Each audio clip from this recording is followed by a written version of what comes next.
The IMG Roadmap is the only podcast dedicated to coaching international medical graduates in success blueprints for this unique pathway. I am Dr. Nina Loom, your host, a previous IMG turned hospital medicine physician, healthcare administrator, speaker, and coach.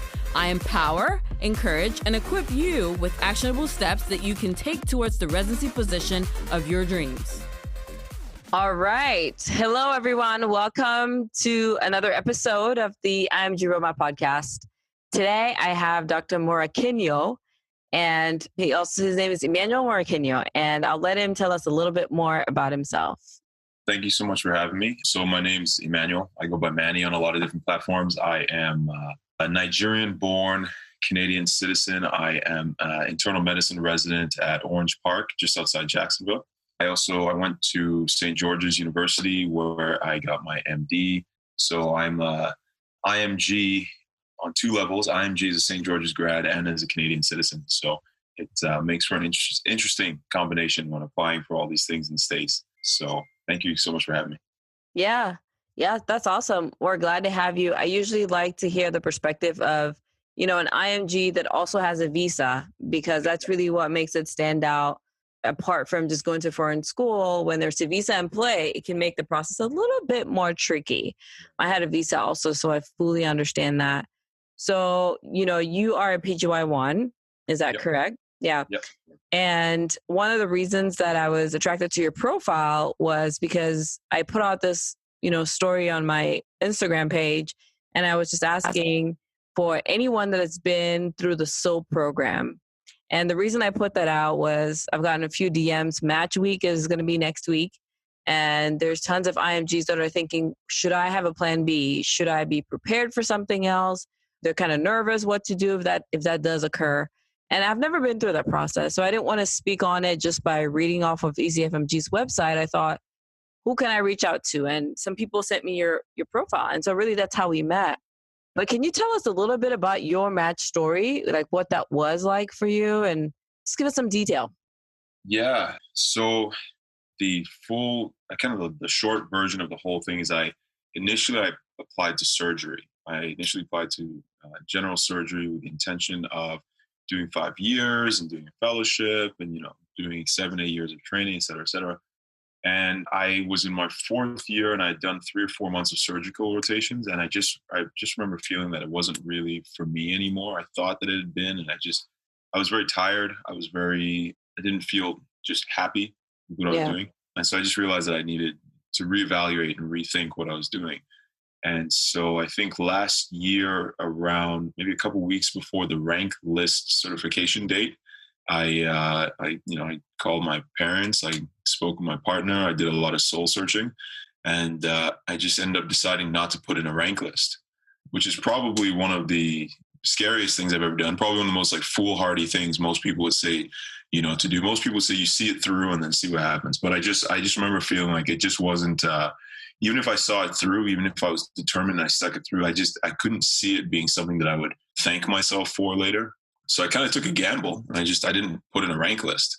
And as they say, the rest is history. I kind of showed up on SOAP day, and it just turned out to be what it turned out to be. Thank God. So yeah. Well, let's go back, because this is pretty interesting. The majority of people who are going to be doing the SOAP or entering into the SOAP program next week will probably have put in a rank list, right? And so let's start from there. What we understand a little bit of your change of heart. Sounds like there was a change of heart with specialty. And had you already been on interviews then for general surgery and internal medicine, or was it just for general surgery only? So just for general surgery. So I'd interviewed to a few programs for general surgery. I hadn't applied to internal medicine at all. In retrospect, I think what happens is that I didn't really like my internal medicine core experience, unfortunately. I try to not, speak ill of anybody or anything in the past. I just remember I didn't enjoy my internal medicine rotation. I didn't feel connected to it at the time, unfortunately. And so because of that, I didn't have much to go off of aside from surgical rotations. But my surgical rotations, I was very engaged. I was there for everything. I did really well on the shelf exams. I was really involved with all the patients. I was really involved with all the caseload. I love the idea of being hands-on in a project and kind of doing an intervention and seeing the result right off the bat, as opposed to the experience that I had on my internal medicine rotations was just kind of like long, drawn out. Give you a statin, see what happens. I give you some, some metoprolol. It doesn't quite work. I increase it a little bit. I give you some Coreg, I increase a little bit, type of thing. And so, unfortunately, I didn't know that there was much to it aside from that. So yeah, to quickly answer that, I hadn't done any internal medicine interviews. I hadn't applied to internal medicine. My plan was to just apply to surgery and then some prelims and then see what happened. Yeah. And so, you bring a point that I just want to touch on very shortly. That is a good point, because depending on the exposure that we have, especially as a Caribbean medical student, we may get a very restricted perspective of a specialty based off of the rotation that we're assigned. Yep. So most Caribbean students end up going, for those who are listening and they're wondering why is that the case, most Caribbean students end up going to assigned locations by their schools. And some of these locations may not have sort of the ACGME's, top core curriculum in place when the student is training through that site. So they may not get a well-rounded perspective of the specialty. And so that's really where you're coming from. I just want to explain that a little bit for anybody listening. So because this is going to be a match week episode and we're focusing on the SOAP, can you tell us a little bit about what the SOAP is? Because obviously some people understand it's where you can go if you don't have the chance of matching on the first Monday of match week. But what if, what is that really like? Can you give us some background? Yeah, I can definitely give from my experience, especially. So like you said, the main gist of it is that the SOAP first off stands for the Supplemental Offer and Acceptance Program. And so the idea is that anybody who on the Monday of match week, if you find out that you did not match, you're then eligible to enter the SOAP immediately. You're eligible to basically start fielding any open opportunities from other programs. They will give you a list quite quickly of all the programs in the country that have remaining spots open. The SOAP is kind of interesting because it's surprising which spots may sometimes be open. Sometimes you'll see a bunch of, I'm not going to say a bunch, but sometimes you'll see like orthopedic surgery programs, diagnostic radiology, interventional radiology, that type of thing. But for the most part, the mass majority of spots that are open will be things like primary care, so family practice, internal medicine, and then all of the prelim spots tend to be the spots that have the most. There's always prelim surgery spots, for example. So the idea is that if you find out that you don't match on the Monday, you have the opportunity to then put together not necessarily a new set, but a new package of all your resources. So your letters of recommendation, your personal statements, your resume, all your references, et cetera, et cetera. All those supporting documents, you can basically repackage those in an effort to apply to other programs that are remaining on the list. And so it just kind of gives everyone those who don't get a first crack at maybe the specialty that they wanted or the programs that they wanted, it gives them another shot at still being able to get into a residency program and then kind of figure out the next steps for what they want to do with their career. Right. And for anyone listening, there are always on-field programs after the first round of the match, and even sometimes after the second. So after the SOAP is completed, there's still programs that may have one or two spots that go on-field. I remember reading an article on this, and I think in 2020, they had about 1,000 positions that went unfilled. Yeah. And that's after the second round. And so that's a good number for some of you that are coming in with a fairly competitive package and could still match on that second go around with the SOAP. Yeah. So a few of the DMs I got this week, and DMs means direct messaging for those who are listening who don't know, a few of the direct messages that I've received so far are from students who have applied to, the usual specialties. So I have some people from internal medicine, family medicine, general surgery, OB, peds. I would say those 5 I've definitely heard from some students already. And they're asking, what are some tips for preparing for SOAP? And some of the things that came to my head was, obviously have good internet, have a computer, right? Yeah. And be on your computer give yourself all day to just sit there and read through every site that's available to you. Yeah. And then as soon as something opens, as soon as you're aware that you haven't matched, go in for your X number of programs that you're allocated and fill out all the spots that you can possibly fill. Every spot that you can. Right. So without having gone through that process, what would you say? I mean, that's pretty solid advice. The big thing is that if you know that there's a chance that you will SOAP, or if you know that there's a chance that you may need to, I would get all your documents ready now. Like even if it's even like a figment of your imagination that you might soap. I'm all about speaking things into existence and manifesting and all that. But there's also, I mean, that's technically how my soap experience happened. I kind of spoke that into existence eventually, but that's another story.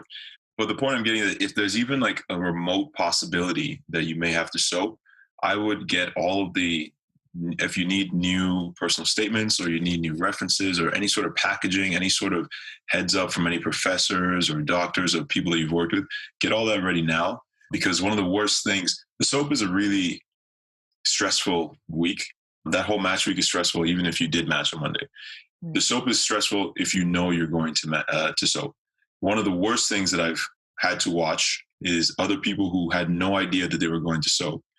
And then on the Monday, they found out that they didn't match. And then they had to quickly, rapidly put together brand new personal statements, scrounge up either a new letter or repackage everything, touch up the resume. So all these supporting documents that, they would have maybe had already, they had to essentially recreate themselves and reimagine themselves in about 2 days before the actual offers from SOAP start to get sent out. So if you have even the slightest idea that you may have to participate in the SOAP, get all that stuff figured out now. I got like I said, I had a couple months of heads up. So I got a brand new personal statement. I had a friend edit it for me.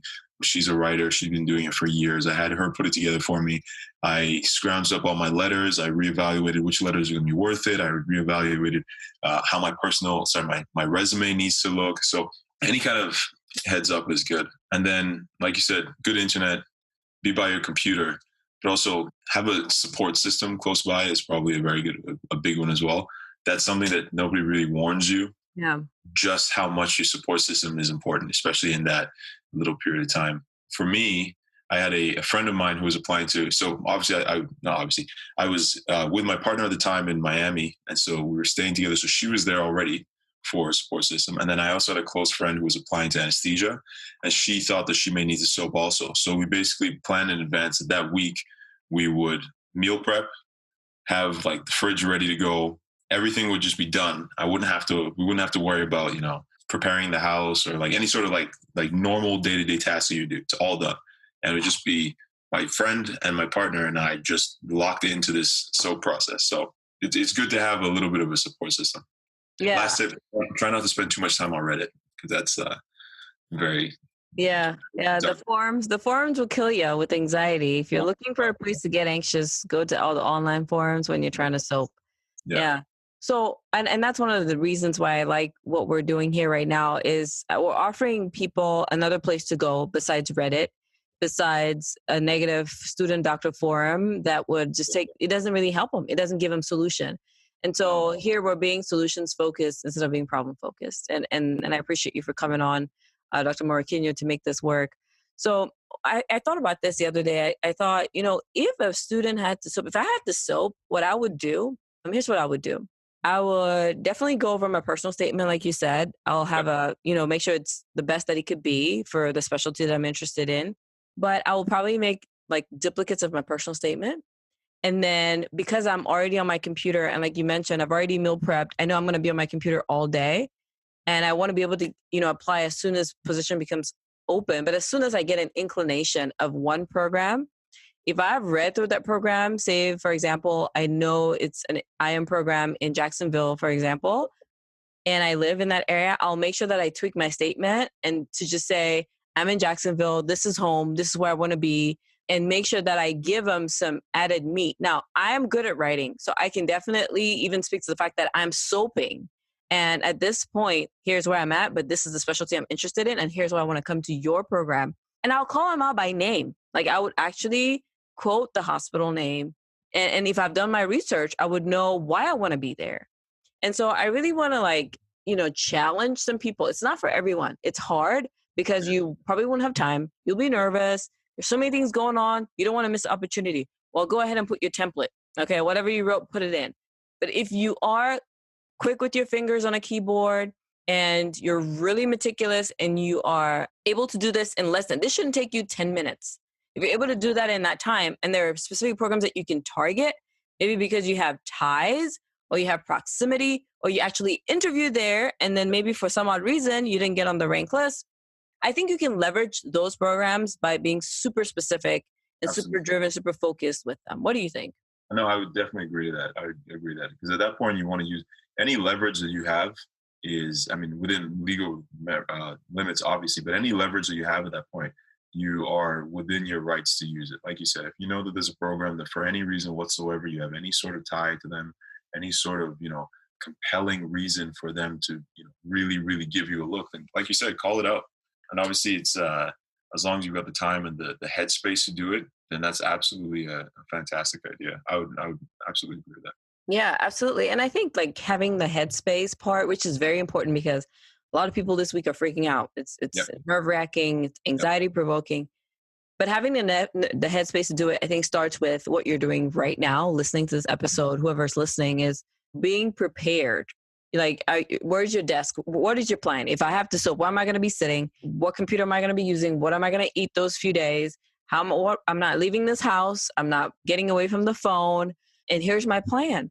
And, maybe even having an alumni list that you can say, hey, if this doesn't go right, who can I call in that moment to maybe help me figure out if I know them at this program, or like who are the people that I can reach out to? Like you said, the support system, whether it's in person or far away, because not having a plan going in, you're already setting yourself up for super confusion in a moment where you're already stressed. Exactly. Yeah.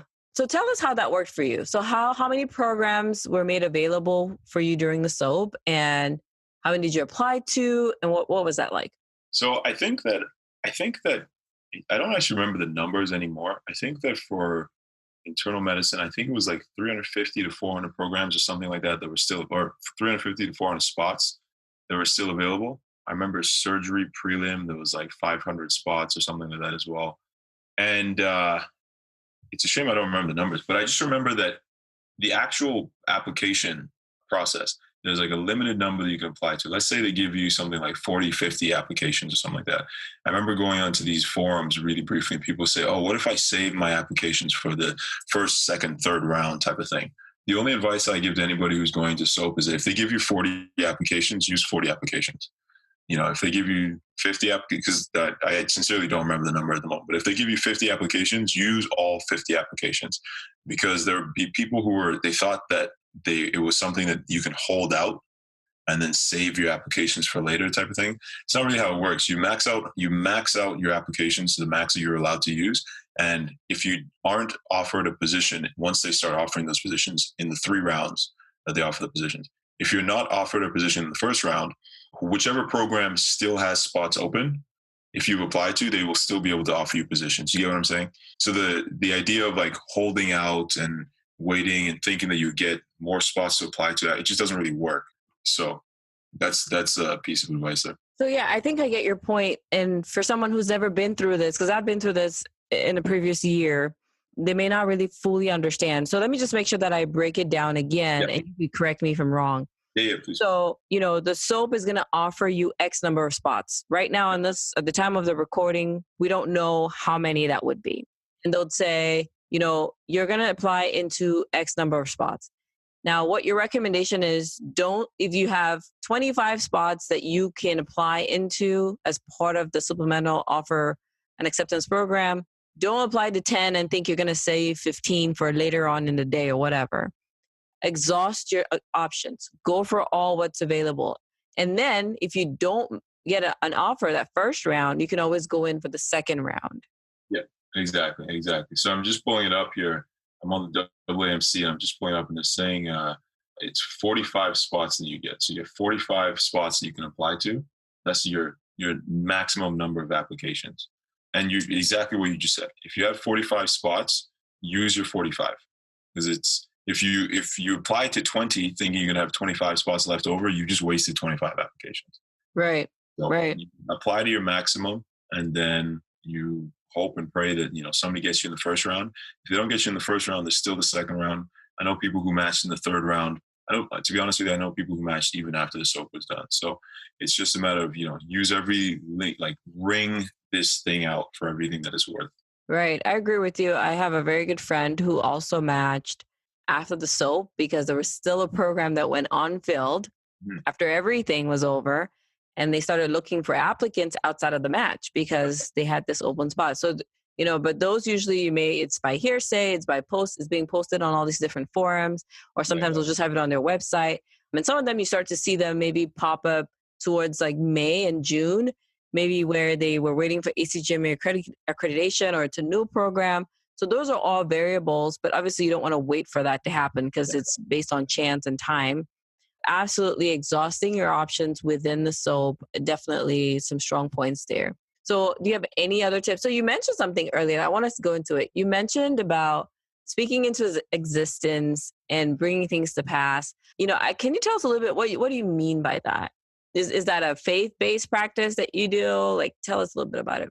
Yeah. So I was born into a very Christian family, so very, very faith-based. And everybody has their own approach to life. I have my own approach. It's slightly different from my parents. But at the end of the day, there is always this belief that the things that you say, the words that you use, the thoughts that you have about yourself, we may not go as far as saying they dictate your reality.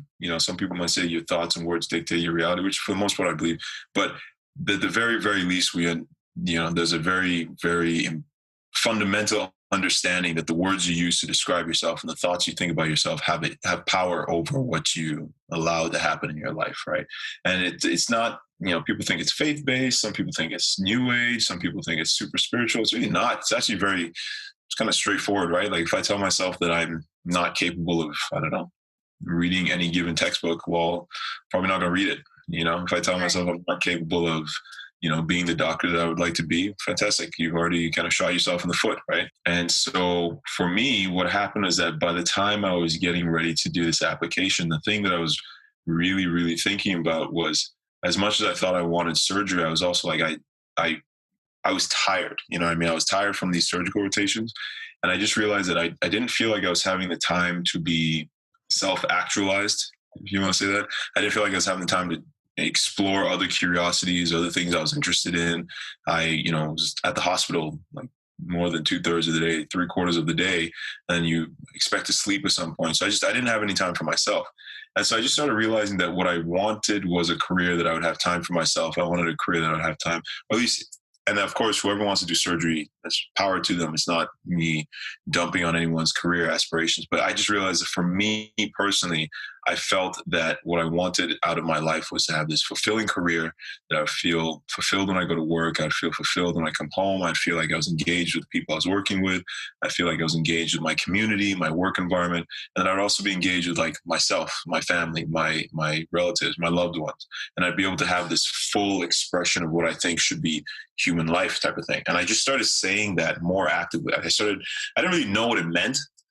I didn't really know how it looked per se, but I just started saying it and just being like, this is something that I want. I want a bit more out of my life. I want these good things out of my life. And I just remembered my parents just kind of being like, just say what you want out of life. Say it to God, even if you don't know what you're saying. He hears you, you know what I mean? And then I started hearing in other avenues where people wouldn't necessarily say it to God. They say it to the universe, for example.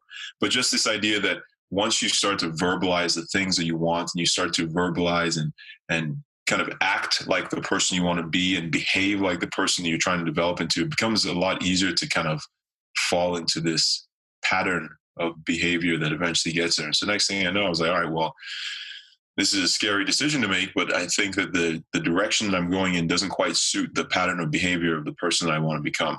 And so I, pulled out, and I just kind of kept saying that, all right, if this is what I know that I want out of my life, and this is what I know that I need out of my life, I don't necessarily know how I'm getting there, but I'm just going to keep on telling myself that if I'm honest with myself and if I put in the effort, then the things that I want out of my life will come to me, essentially.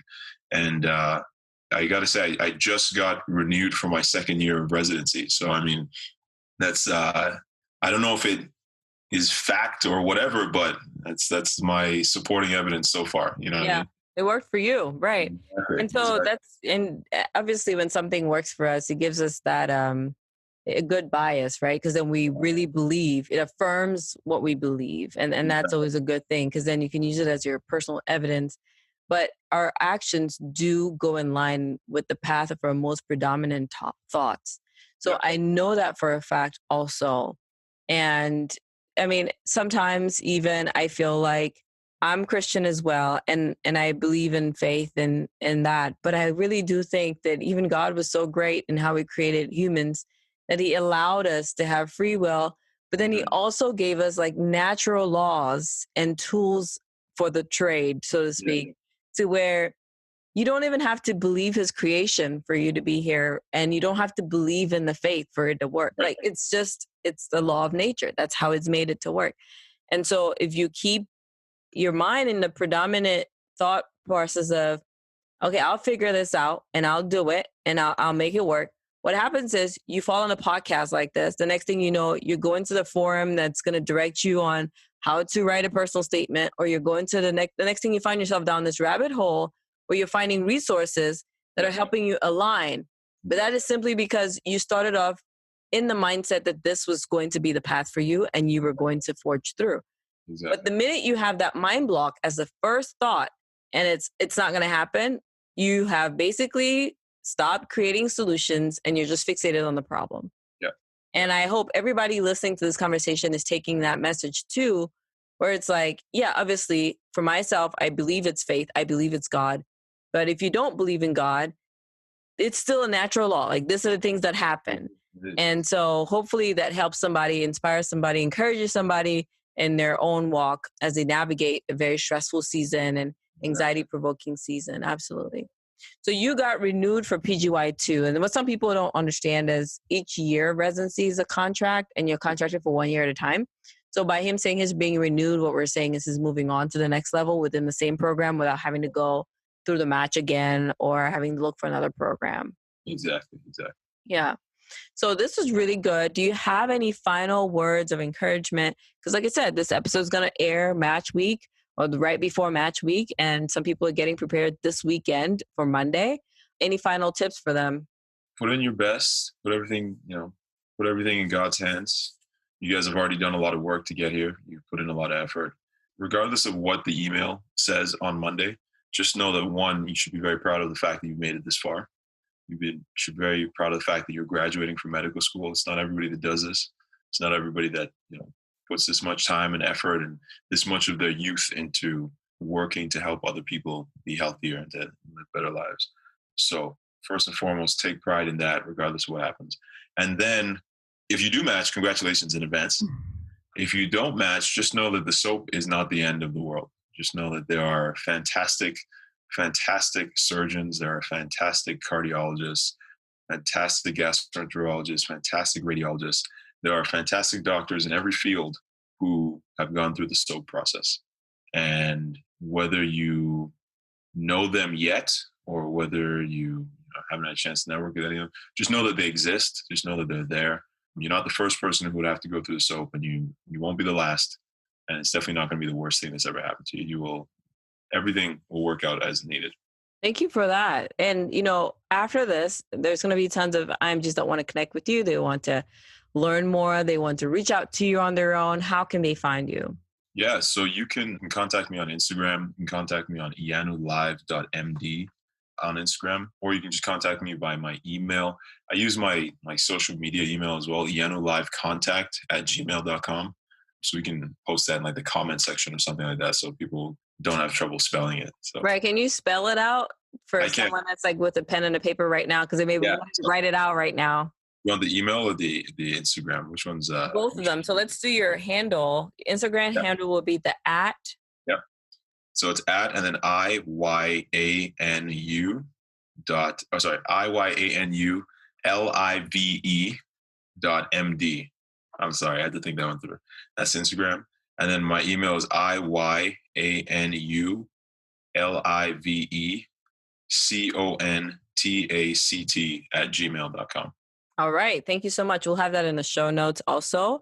It'll be a one-click link, so you guys can just click on it and be redirected to his profile. And those of you who receive my emails, you also get it in an email as well.